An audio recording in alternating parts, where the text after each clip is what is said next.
அன்பு மாணவ செல்வங்கள் அனைவருக்கும் வணக்கம். தொடர்ச்சியாக 2ஆம் நிலை காவலர் தேர்வில் கேட்கக்கூடிய முக்கியமான பொதுஅறிவு வினாக்கள் தான் நம்ம பார்த்துட்ருக்கோம்.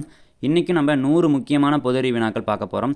இது தேர்வு எண் 17 சரிங்களா. இந்த 100 வினாக்களும் எந்த பகுதியிலிருந்து எடுக்கப்பட்டிருக்கு அப்படின்னா, இந்திய அரசியலமைப்பு அப்படின்ற பாடத்தின் கீழ் மத்திய அரசு, மாநில அரசு, அண்டை நாடுகள், மத்திய மாநில அரசுகளுக்கு இடையே உள்ள உறவுகள் சரிங்களா, இதிலிருந்து தான் கொஸ்டின்ஸ் எல்லாம் நம்ம எடுத்துருக்கிறோம்.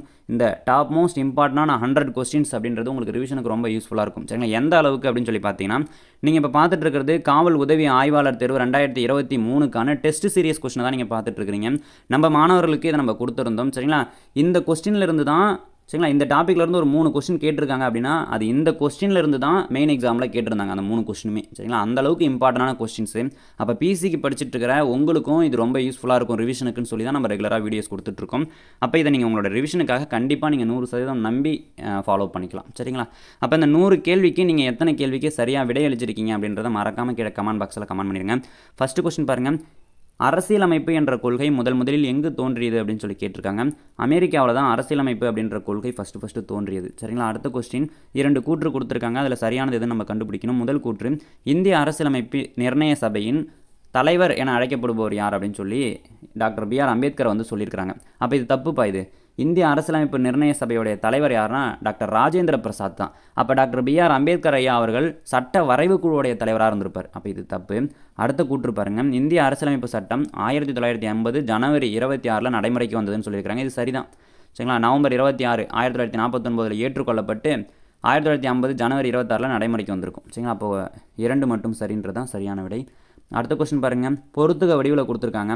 அதாவது 2004 செம்மொழி அப்படின்ற ஒரு புதிய மொழிக் கொள்கையை வந்து மத்திய அரசு ஏற்படுத்தியிருக்கும் சரிங்களா. அதன் அடிப்படையில் தமிழை தான் ஃபஸ்ட்டு செம்மொழியாக அறிவிச்சிருப்பாங்க சரிங்களா. அப்போ அதன் அடிப்படையில் எந்தெந்த மொழி எந்தெந்த வருஷங்களில் செம்மொழியாக அறிவிக்கப்பட்டதுன்னு சொல்லி தான் இவங்க கேட்டிருக்காங்க சரிங்களா. அப்போ சமஸ்கிருதன்றது 2005, கன்னடம் அப்படின்றது வந்து 2008 சரிங்களா, மலையாளம்ன்றது 2013, ஒடிசான்றது 2014 வந்து செம்மொழியாக அறிவிக்கிறாங்க. அடுத்த கொஸ்டின் பாருங்கள். இந்திய அரசியலமைப்பின் மகாசாசனம் என அழைக்கப்படுவது எது அப்படின்னு சொல்லி கேட்டிருக்காங்க. அரசியலமைப்பில் பகுதி 3 தான் நம்ம இந்திய அரசியலமைப்பின் மகாசாசனம்னு சொல்கிறோம். இதில் தான் அடிப்படை உரிமைகளை பற்றி சொல்லியிருப்பாங்க சரிங்களா. 6 அடிப்படை உரிமைகளை பற்றி இந்த பகுதி 3 தான் சொல்லியிருப்பாங்க. இதை தான் மகாசாசனம், இந்திய அரசியலமைப்பின் மகாசாசனம் அப்படின்னு நம்ம சொல்கிறோம் சரிங்களா. அடுத்த கொஸ்டின் பாருங்கள். அரசியலமைப்பு செயல்பாடு குறித்து ஆராய்வதற்காக அமைக்கப்பட்ட ஆணையத்தின் தலைவர் யார் அப்படின்னு சொல்லி கேட்டிருக்காங்க. எம்.என். வெங்கடாஜலையா அப்படின்றவர் தான் அந்த ஆணையத்துறை தலைவராக பதவி வகித்தவர். அடுத்த கொஸ்டின் பாருங்கள். பொறுத்துக வடிவில் கொடுத்துருக்காங்க. தேசிய நெருக்கடி நிலையை பற்றி சொல்லக்கூடிய ஆர்டிக்கல் 352, மாநில நெருக்கடியை பற்றி சொல்லக்கூடிய ஆர்டிக்கல் 356, நிதி நெருக்கடியை பற்றி சொல்லக்கூடிய ஆர்டிக்கல் 360, அரசியலமைப்பு சட்டத்திருத்தத்தை பற்றி சொல்லக்கூடிய ஆர்டிக்கல் 368 சரிங்களா. அப்போ இது எல்லாமே முக்கியமான கேள்விகள் தான் பொறுத்துக்கடியில் கொடுத்துருக்காங்க. அடுத்த கொஸ்டின் பாருங்கள். குடியரசுத் தலைவரின் பணிகளை செயலாற்றிய உச்சநீதிமன்ற தலைமை நீதிபதி யார் அப்படின்னு சொல்லி கேட்டிருக்காங்க. அதாவது குடியரசுத் தலைவர் மற்றும் துணை குடியரசுத் தலைவருடைய பணிகள் ஒரே நேரத்தில் காலியாக இருந்துச்சுன்னா உச்சநீதிமன்ற தலைமை நீதிபதி வந்து இந்த குடியரசுத் தலைவருடைய பணிகளை வந்து பார்ப்பார் சரிங்களா. அப்படி பார்த்தவர் யாருன்னா எம். ஹியதுல்லா அப்படின்ற ஒரு உச்சநீதிமன்ற தலைமை நீதிபதி தான் இந்த மாதிரி பணிகளை வந்து பார்த்துருக்கார் சரிங்களா. 10th புத்தகத்தில் பாக்ஸ் கொஸ்டினில் உங்களுக்கு இருக்குது. அடுத்த கொஸ்டின் பாருங்கள். நிதி மசோதாவை எங்கு மட்டும் அறிமுகப்படுத்த முடியும் அப்படின்னா மக்களவையில் மட்டும்தான் அறிமுகப்படுத்த முடியும் சரிங்களா. மாநிலங்களவையில் அறிமுகப்படுத்த முடியாது. அடுத்த கொஸ்டின் பாருங்கள். 2 கூற்று கொடுத்துருக்காங்க. அதில் சரியானது எதுன்னு நம்ம கண்டுபிடிக்கணும். ஃபஸ்ட்டு கூற்று, கட்சி தாவுதல் தடை சட்டம் 1985 இயற்றப்பட்டது அப்படின்னு சொல்லியிருக்காங்க. இது சரியான கூற்று தான். அடுத்த கூற்று, கட்சி தாவுதல் தடை சட்டம் பற்றி 10வது அட்டவணை சொல்லுது அப்படின்னு சொல்கிறாங்க. அப்போ 2மே சரிதான்ப்பா உங்களுக்கு. அடுத்த கொஸ்டின் பாருங்கள்.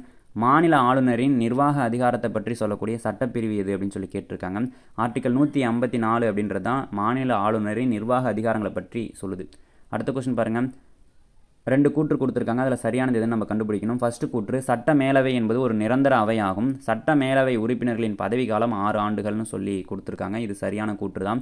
அடுத்த கூற்று, தமிழ்நாட்டில் சட்ட மேலவை 1976 நீக்கப்பட்டதுன்னு சொல்லியிருக்காங்க. இது தப்பு சரிங்களா. 1986 எம்ஜிஆர் பீரியடில் தான் இதை நீக்கியிருப்பாங்க. அப்போ 1 மட்டும் சரின்றதான் சரியான விடை. அடுத்த கொஸ்டின் பாருங்கள். அணிசேரா இயக்கம் என்ற சொல் யாரால் உருவாக்கப்பட்டதுன்னா வி. கிருஷ்ணமேனன் அப்படின்றவரால் உருவாக்கப்பட்டது. அடுத்த கொஸ்டின், இந்தியா தனது முதல் அணுசோதனை திட்டத்தை எங்கு நடத்தியதுன்னா பொக்ரானில் நடத்தியிருக்கும். ராஜஸ்தான் மாநிலம் பொக்ரானில் வந்து நடத்தியிருக்கும். அடுத்த கொஸ்டின் பாருங்கள். சார்க் அமைப்பின் பேரிடர் மேலாண்மை மையம் எங்கே அமைந்துள்ளது அப்படின்னு சொல்லி கேட்டிருக்காங்க. புதுடெல்லியில் தான் அமைஞ்சிருக்கு. அடுத்த கொஸ்டின், பராக்கா ஒப்பந்தம் எந்த நாட்டுடன் கையெழுத்தானது அப்படின்னா வங்கதேசத்து கூட கையெழுத்தானது சரிங்களா. கங்கை நீரை பகிர்ந்து கொள்வதற்காக இந்த பராக்கா ஒப்பந்தம் அப்படின்றது இந்தியாவுக்கும் வங்கதேசத்துக்கும் இடையில் நடந்திருக்கும். அடுத்த கொஸ்டின் பாருங்கள். இந்தியா எந்தெந்த அமைப்புகளில் உறுப்பு நாடாக இருக்குது அப்படின்னா ஐநாவிலையும் இருக்குது, அணிசேரா இயக்கத்திலையும் இருக்குது, காமன்வெல்த்லையும் இருக்குது. அப்போ இவை அனைத்தும் அப்படின்றது தான் சரியான விடை. அடுத்த கொஸ்டின் சிம்லா ஒப்பந்தம் எந்த ஆண்டு ஏற்படுத்தப்பட்டது அப்படின்னு சொல்லி கேட்டிருக்காங்க. இந்தியாவுக்கும் வங்கதேசத்துக்கும் இடையில் சிம்லா ஒப்பந்தம்ன்றது 1972 வந்து ஏற்பட்டிருக்கும். அடுத்த கொஸ்டின் பாருங்கள், சூரிய சக்தி கூட்டணி எந்த நாடுகளுக்கு இடையே ஏற்பட்டது அப்படின்னு சொல்லி கேட்டிருக்காங்க. அப்போ இந்தியாவுக்கும் பிரான்ஸுக்கும் இடையில் சூரிய சக்தி கூட்டணி அப்படின்றது ஏற்பட்டிருக்கும். அப்போ இதன் மூலமாக சூரிய சக்தியை யூஸ் பண்ணி மின்சாரத்தை நம்ம அதிகமாக ப்ரொடியூஸ் பண்ணுறதுக்காக இந்த கூட்டணியை வந்து ஏற்படுத்தியிருப்போம். அடுத்த கொஸ்டின் பாருங்கள், இந்த கொஸ்டின் தான் உங்களுக்கு எஸ்ஐயில் கேட்ட கொஸ்டின். சரிங்களா, 2 கூற்று கொடுத்துருக்காங்க. இதில் சரியானது எதுன்னு நம்ம கண்டுபிடிக்கணும். பிரிக்ஸ் அமைப்பின் தலைமையிடம் ஷாங்காயில் சீனாவில் அமைஞ்சிருக்கு. இது 2009 தோற்றுவிக்கப்பட்டதுன்னு சொல்லியிருக்காங்க. இது சரியான கூற்று தான். சரிங்களா, இதுதான் கேட்டிருந்தாங்க எஸ்ஐயில். சரிங்களா, அடுத்த கொஸ்டின் பாருங்கள், பிரிக்ஸில் கடைசியாக சேர்ந்த நாடு எது அப்படின்னு சொல்லி கேட்டிருக்காங்க. இந்தியாவை சொல்லியிருக்காங்க. சரிங்களா, இது தப்பு. இந்த பிரிக்ஸில் அப்படியே நீங்கள் வாட்சி பார்த்தாலே தெரியும். எஸ்ன்றது சவுத் ஆஃப்ரிக்காவை சொல்லக்கூடியது. சரிங்களா, இந்தியான்றது 3ஆவதாகவே சேர்ந்துருக்கும். அப்போ 1 மட்டும் சரின்றது தான் சரியான விடை. அடுத்த கொஸ்டின் பாருங்கள், ஒபேக் நிறுவனத்தின் தலைமையகம் எங்கே அமைந்துள்ளது அப்படின்னு சொல்லி கேட்டிருக்காங்க. வியன்னாவில் அமைஞ்சிருக்கும். சரிங்களா, ஆஸ்திரியாவில் வியன்னாவில் அமைஞ்சிருக்கும். அடுத்த கொஸ்டின் பாருங்கள், அரசியலமைப்பு நிர்ணய சபையின் தற்காலிக தலைவர் யார் அப்படின்னு சொல்லி கேட்டிருக்காங்க. சச்சிதானந்த சின்ஹா அப்படின்றது தான் சரியான விடை. சரிங்களா, அடுத்த கொஸ்டின், இந்திய அரசியலமைப்பு நிர்ணய சபை எப்பொழுது உருவாக்கப்பட்டது அப்படின்னு சொல்லி கேட்டிருக்காங்க. 1946 தான் சரியான விடை. சரிங்களா, அடுத்த கொஸ்டின், இந்திய அரசியல் நிர்ணய சபையின் முதல் கூட்டம் எப்பொழுது நடைபெற்றது அப்படின்னு சொல்லி கேட்டிருக்காங்க. 1946 டிசம்பர் 9 தான் அந்த முதல் கூட்டம் நடந்திருக்கும். இந்த முதல் கூட்டத்தில் தற்காலிக தலைவராக டாக்டர் சச்சிதானந்த சின்ஹாவை வந்து தேர்ந்தெடுப்பாங்க. அவர் காலமானதுக்கப்புறம் டாக்டர் ராஜேந்திர பிரசாத்தை வந்து இந்த அமைப்புடைய நிரந்தர தலைவராக தேர்ந்தெடுப்பாங்க. பிற்காலத்தில் அவர் தான் நாட்டுடைய முதல் குடியரசுத் தலைவராக தேர்ந்தெடுக்கப்படுவார். சரிங்களா, அடுத்த கொஸ்டின் பாருங்கள், இந்திய அரசியலமைப்பு சட்ட வரைவு குழுவின் தலைவர் யார் அப்படின்னு சொல்லி கேட்டிருக்காங்க. டாக்டர் BR அம்பேத்கர் ஐயா அவர்கள் தான். அடுத்த கொஸ்டின், இந்திய அரசியலமைப்பின் முகவுரை எவ்வாறு தொடங்குது அப்படின்னா இந்திய மக்களாகிய நாம் அப்படின்னு சொல்லி தொடங்குது. சரிங்களா, அடுத்த கொஸ்டின் பாருங்கள், அடிப்படை உரிமைகள் இந்திய அரசியலமைப்பில் எந்த பகுதியில் இருக்குதுன்னா 3வது பகுதியில் இருக்குது. இதை தான் இந்திய அரசியலமைப்பின் மகாசாசனம்னு நம்ம சொல்கிறோம். அடுத்த கொஸ்டின், குடியுரிமை சட்டம் எந்த ஆண்டு ஏற்படுத்தப்பட்டதுன்னா 1955 ஏற்படுத்தப்பட்டிருக்கும். அடுத்த கொஸ்டின் பாருங்கள், சிட்டிசன் என்ற சொல் எந்த மொழி சொல் அப்படின்னா லத்தீன் மொழி சொல். சரிங்களா, அடுத்த கொஸ்டின் பாருங்கள், அரசியலமைப்பின் திறவுகோல் என அழைக்கப்படுவது எதுனா முகவுரையை தான் நம்ம சொல்கிறோம். சரிங்களா, முகவுரை தான் அரசியலமைப்புடைய திறவுகோல் அப்படின்னு நம்ம சொல்கிறோம்.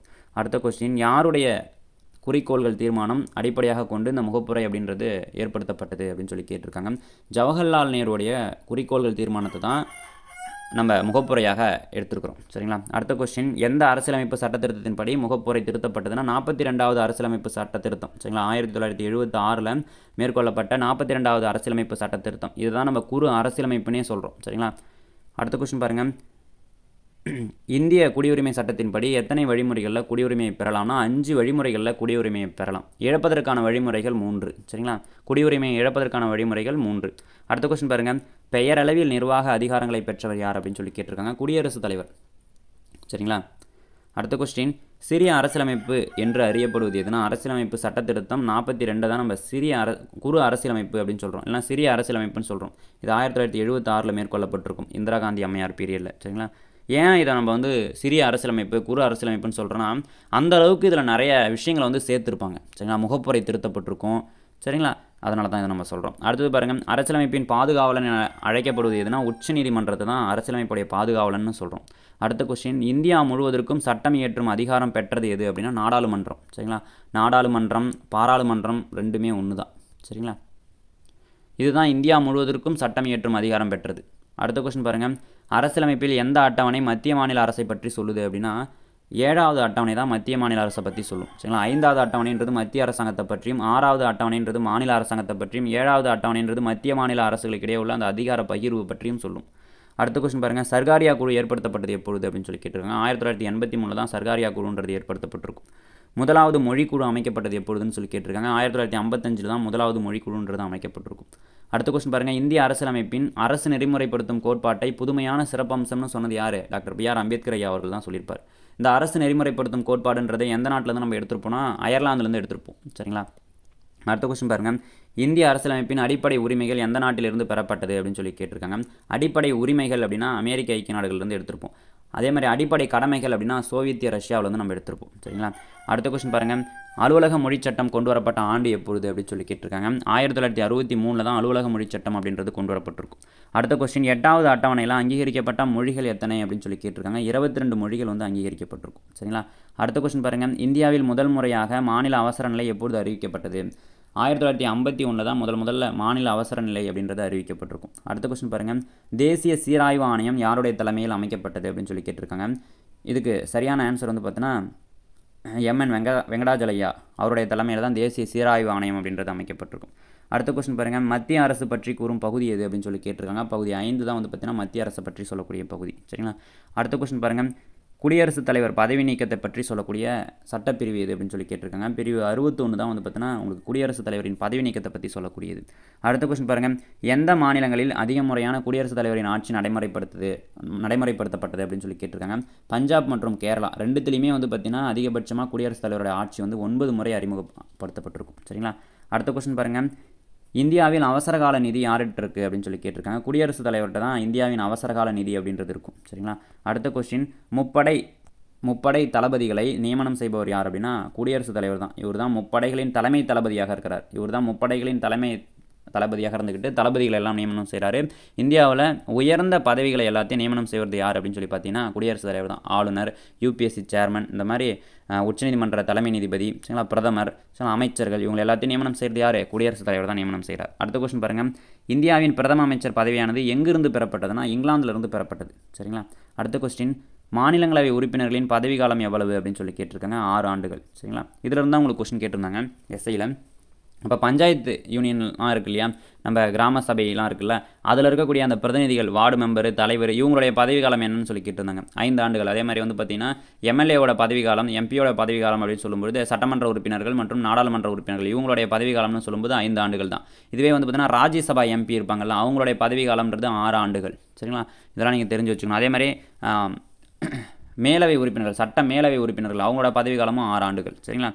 அடுத்த கொஸ்டின் பாருங்கள், நிதி மசோதாவை எங்கு மட்டும் அறிமுகப்படுத்த முடியும் அப்படின்னா மக்களவையில் மட்டும்தான் நிதி மசோதாவை அறிமுகப்படுத்த முடியும். நம்பிக்கையில்லா தீர்மானத்தை கொண்டு வரதும் மக்களவையில் மட்டும்தான் கொண்டு வர முடியும். சட்ட திருத்தம் அப்படின்னு சொல்லும்போது அது 2 அவையிலையுமே நம்ம வந்து அறிமுகப்படுத்தலாம். அடுத்த கொஸ்டின் பாருங்கள், பிரதமரை நியமிப்பவர் யார் அப்படின்னு சொல்லி கேட்டிருக்காங்க. குடியரசுத் தலைவர் தான் பிரதமரை வந்து நியமிப்பார். சரிங்களா. அடுத்த கொஸ்டின், பிரதம அமைச்சரின் கடமைகளை பற்றி சொல்லக்கூடிய சட்டப்பிரிவு எதுன்னு சொல்லி கேட்டிருக்காங்க. ஆர்டிகல் 78 தான் பிரதம அமைச்சருடைய கடமைகளை பற்றி சொல்லக்கூடியது. அடுத்த கொஸ்டின் பாருங்கள், தமிழகத்திலிருந்து நாடாளுமன்றத்திற்கு, அதாவது மக்களவைக்கு எத்தனை உறுப்பினர்களை தேர்ந்தெடுத்து அனுப்புகிறோம் அப்படின்னு சொல்லி பார்த்தீங்கன்னா 39 உறுப்பினர்கள். சரிங்களா. அடுத்த கொஸ்டின் பாருங்கள், இந்திய அரசின் தலைமை வழக்கறிஞரை பற்றி சொல்லக்கூடிய விதி எது அப்படின்னு சொல்லி கேட்டிருக்காங்க. ஆர்டிகல் 76 தான் வந்து பார்த்தீங்கன்னா தலைமை வழக்கறிஞரை பற்றி சொல்லக்கூடியது. அட்டர்னல் ஜெனரல் ஆஃப் இந்தியாவை பற்றி சொல்லக்கூடியது ஆர்டிகல் 76. அடுத்த கொஸ்டின், மக்களவையை தலைமையேற்று வழிநடத்துபவர் யார் அப்படின்னு சொல்லி கேட்டிருக்காங்க. சபாநாயகர் தான். சரிங்களா. அடுத்த கொஸ்டின் பாருங்கள், மக்களவைக்கு அதிகபட்சமாக எத்தனை உறுப்பினர்களை தேர்ந்தெடுக்கலாம்னா அதிகபட்சமாக 552 உறுப்பினர்களை தேர்ந்தெடுக்கலாம். ஆனால் தற்பொழுது 545 உறுப்பினர்கள் இருக்கிறாங்க. அதில் 2 ஆங்கிலோ இந்தியனை வந்து பார்த்தீங்கன்னா குடியரசுத் தலைவர் நியமனம் செய்கிறார். அடுத்த கொஸ்டின் பாருங்கள், இந்திய அரசின் தலைமை வழக்கறிஞர் யாரால் நியமிக்கப்படுகிறார் அப்படின்னா குடியரசுத் தலைவரால் நியமிக்கப்படுகிறார். சரிங்களா. அடுத்த கொஸ்டின் பாருங்கள், இந்திய உச்சநீதிமன்றம் எந்த ஆண்டு தொடங்கப்பட்டதுன்னா 1950 வந்து தொடங்கப்பட்டிருக்கும். இதுவே இந்திய உச்சநீதிமன்றம் எந்த சட்டத்தின்படி ஏற்படுத்தப்பட்டிருக்குன்னா 1935 இந்திய அரசு சட்டத்தின்படி கூட்டாட்சி நீதிமன்றமாக ஏற்படுத்தப்பட்டிருக்கும் உச்சநீதிமன்றம்.